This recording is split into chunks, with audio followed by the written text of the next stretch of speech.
Kali ini saya akan membahas tentang 7 Tools Quality. Tapi pada pertemuan kali ini saya hanya membahas 4 dari 7 tools-nya. Apa sih yang disebut dengan 7 Tools? 7 Tools adalah seperangkat alat statistik dan grafis yang dikembangkan oleh Kaoru Ishikawa untuk membantu organisasi mengidentifikasi, menganalisis, dan menyelesaikan masalah kualitas. Alat-alat ini mudah digunakan untuk semua level karyawan tanpa keahlian statistik yang mendalam. Yang pertama itu ada check sheet atau lembar periksa. Check sheet adalah formulir terstruktur yang digunakan untuk mengumpulkan dan mengorganisir data secara sistematis. Dirancang khusus sehingga hasil pencatatan langsung dapat dianalisis. Kegunaannya biasanya untuk memantau frekuensi kejadian tertentu, mengumpulkan data, proses produksi, mengidentifikasi lokasi masalah. Kemudian yang terakhir itu untuk mengkonfirmasi apakah suatu aktivitas telah dilakukan atau belum. Yang kedua, histogram. Histogram adalah grafik batang yang menampilkan distribusi frekuensi data numerik.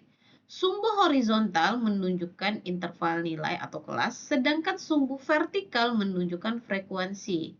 Misalnya, kita kumpulkan data minimal ada 50 titik data. Kemudian kita gunakan jumlahnya, N-nya, sehingga kita akan menentukan berapa lebar kelasnya, nilai maksimal dan minimumnya. Setelah itu, kita akan menentukan batas kelas dan hitung frekuensi setiap kelasnya, sehingga gambar batang dengan tinggi sesuai dengan frekuensi yang ada.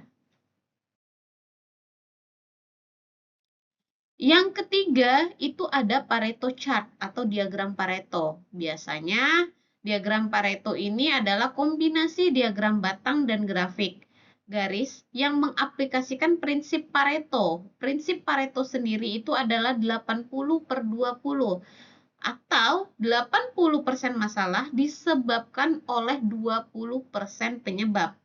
Alat ini sangat membantu memprioritaskan upaya perbaikan.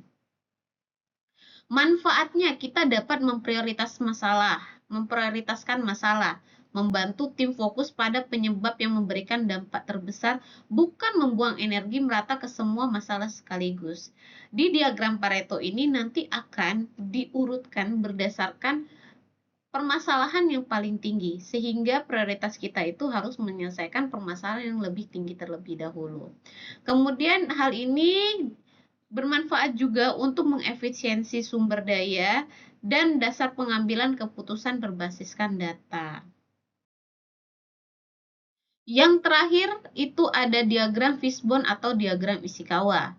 Diagram sebab akibat, disebut juga dengan Fishbone, adalah alat visual yang digunakan untuk mengidentifikasi dan mengorganisir penyebab-penyebab potensial dari suatu masalah atau efeknya. Bentuknya memang berbentuk seperti tulang ikan. Kategori penyebabnya. Nah, di sini untuk kategori itu kita ada beberapa tipe ya, ada 6M, 5S, dan 8P. Tapi di sini saya menggunakan 6M karena ini biasanya yang paling umum digunakan.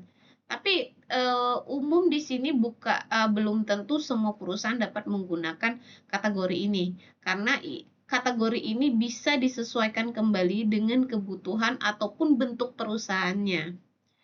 6M yang pertama itu adalah manusia, faktor terkait kompetensinya. Mesin terkait dengan peralatan, metode terkait dengan prosedur atau instrumennya.